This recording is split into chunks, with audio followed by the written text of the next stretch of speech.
Godspeed,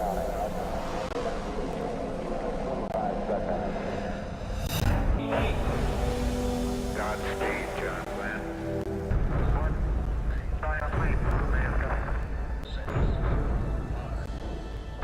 Space. The final frontier.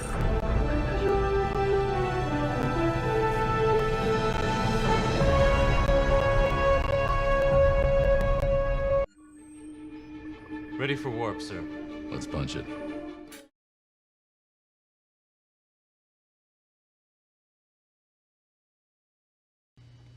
Hello, model builders. Cougar 184 from Tuney Stary Industries here, coming back to you. This is part one of our 1/350th Enterprise Refit build. Done about 4 of these over the past, I want to say 10 years.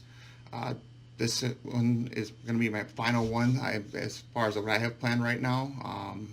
We'll see if that holds up or not, but we'll see here. There's been some new stuff that's came over I want to say like the last 5 years. That I'll really be able to do the ship justice at this point. One of the big issues I've had was the Aztec pattern, just getting it to what it looked like on screen. I know there's templates out there, decals. They're really one-dimensional. There's just one stage on them. If you look at the studio scale model itself, there's lots of layers on there, and to really give it that on-screen look, really need to hit all those levels. The decals that were out there, I actually printed off the last set, I think off a Starship Modeler. Did a pretty good job with that. Still wasn't what I was looking for as far as what I wanted to keep for myself for a replica, so that ship went by a long time ago. But now I was made aware of some new paint templates, so going to give this another whirl. Got a new light kit in store too, so really just seeing what we can do with this one. I've also got some other surprises with this one. Kind of seen some teasers in some of our other videos. So what my envision for this one is it's sitting in a 1/350th scale dry dock. So we've got some patterns made up for that as well. I've been printing those via 3D printing. Roughly a dry dock, just the sides take roughly a month to print. So that's just the print work. So after that comes the cleanup work of the 3D prints, the sealing of them.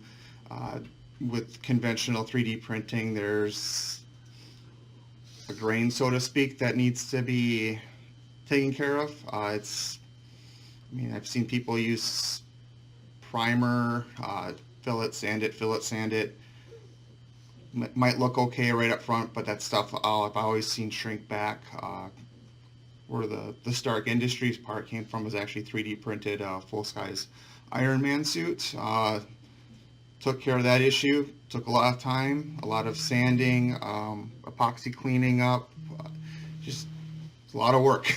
So, but in the end, it's going to be worth it. So right now, what we're going to go over right now is just kind of the parts that we have set up for the build. We should have part 2 roughly coming out, I want to say a week or 2, depending on where I get with everything. I've actually got a lot of the electronics kind of started already. Just need to get a little bit more work on that, but just to get going here. So this is the 1/350th scale Enterprise Refit. You get these off of Amazon, eBay. I think the Hobby Store even still sells them. Roughly they're about $90, I want to say, with the base kit. They do make one with the Aztec decals too, if you want to go that route.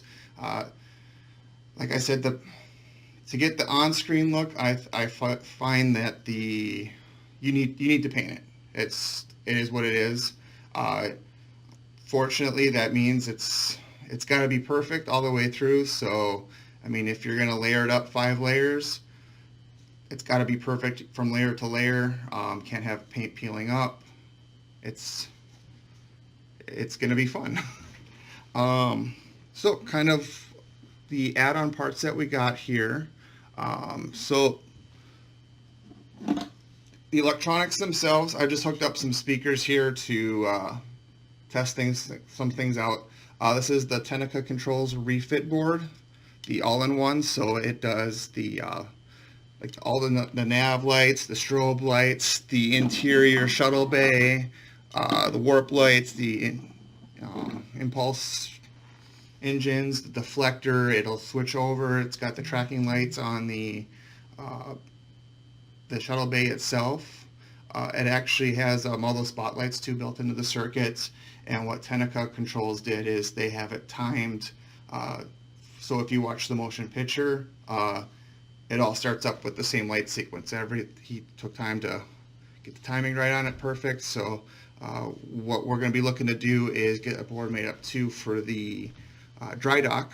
So the lights will shut off in that order, and then the Enterprise can start up with all of its spotlights and all its glory. Some of the 3D printing that I've purchased for this,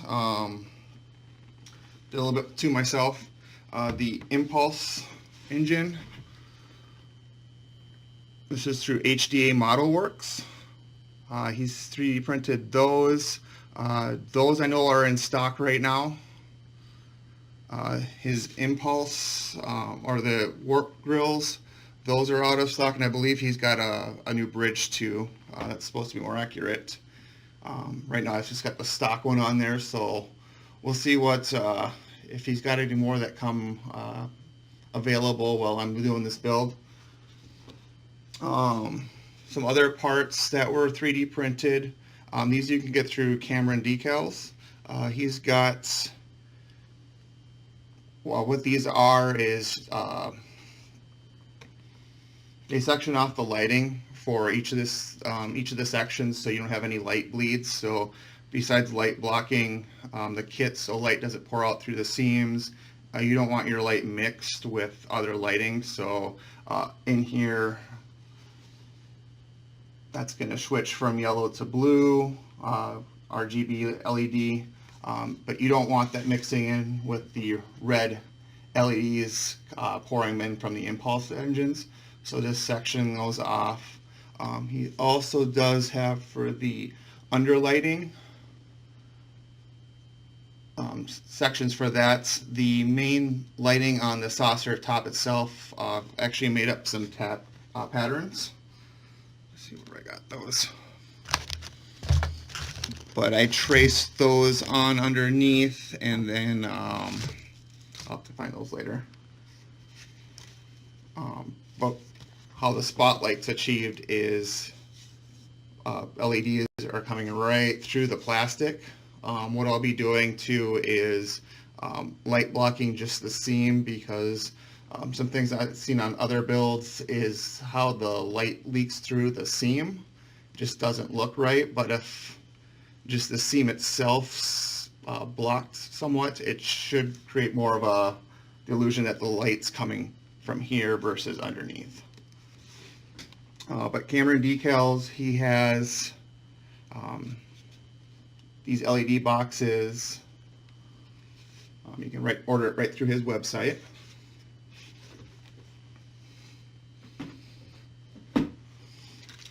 Some parts that I did with our 3D printer here. You can download these right from Thingiverse. This isn't painted obviously yet, but this goes above the arboretum to help just create more of the light blocking.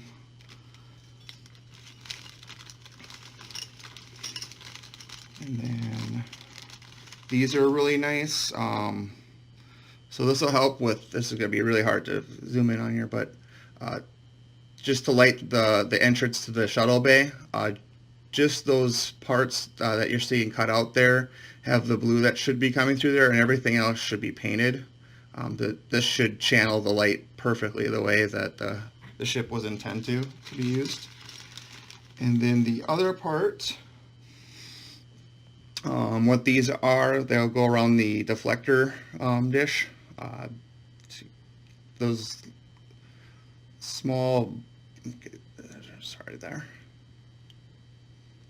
those little holes are the only part that the light should be coming through on those. So It's going to help a ton with light blocking. The photo etch I got for this, I also got through HDA, but like around the deflector, really helps with the detail and light blocking. I still got to Trekworks did the spokes, so I'm going to be gluing on the strips with that as well. I think that's about it from Thingiverse as far as what they had for 3D printing. Just checking here. The other 3D part I ordered, grab this here.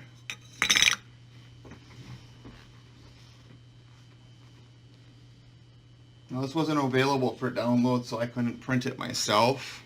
But I ordered the deflector dish off of Shapeways. Take a look here. This is the kit part. Let me see here. So these are really parallel, and they should taper in like that. So really creates a different look when you actually get it on the ship.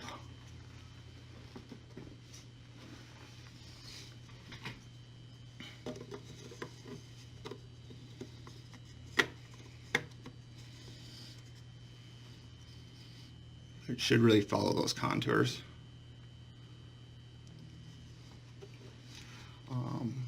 This is the ship itself. I'll go over this on the next build series, just as far as what I'm doing for light blocking. This you can see a lot better as far as what I'm doing for the floodlights.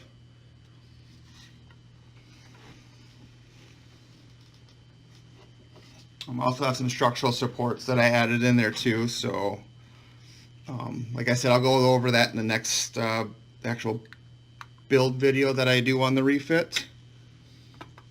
Part 2 on this will actually be the reveal of the dry dock, so be sure to stay tuned for that. Right now I have the whole side completely printed off. I'm just waiting on some parts to actually structurally put it together, and then I'll be able to show it off on YouTube here. As far as finishing on the refit, there are some things I've ordered up for that.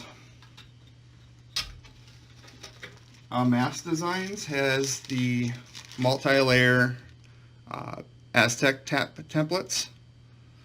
So, I mean, there's a lot of videos out there. I mean, he's got a mini videos just to go over how to accomplish the paint scheme on this, but excellent guy to work with. Messaged him. He was on vacation. He got these out to me right away when he got back from like day one from vacation. Tried to order them from somebody else, and I won't say what happened with that. But here's one of the templates that we made up, I mean, for the bottom spotlight. Just watching the movie, we basically just drew it out by hand. For the paints, so a couple different things here. Garage Kits USA has a kit out. Goes over most of the paint colors you'll need for the refit. And this whole box is full of paints from them. I've got a couple extra boxes here, or bottles here too. I'll put a link on these a little bit later. This is the pearlescent paint that I'll be using to do the different shades. So I've got gold, red, blue, and green. And then I've got just a bunch of clear coats that I'll be using to protect the paint as I build it up. And I've got some dulls too, so I know the studio model, it was Pearl Dream and then kind of dusting some dulls over there to kind of flatten it off, but you still want that shimmer, so it'll be a fun effect to play with. I'll probably have a couple test panels before I actually shoot the final model as far as the gloss flat finish.